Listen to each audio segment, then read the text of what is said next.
This might be the best keyboard for under $100. It's the Womier SK-71 and I love it. It's got this really nice all-metal build, RGB along the sides and front, but the best part about it all is this.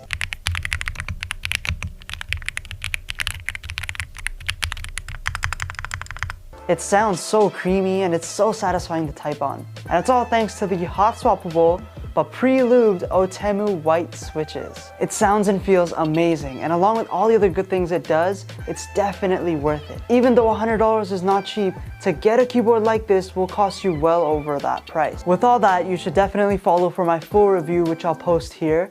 And until next time, peace.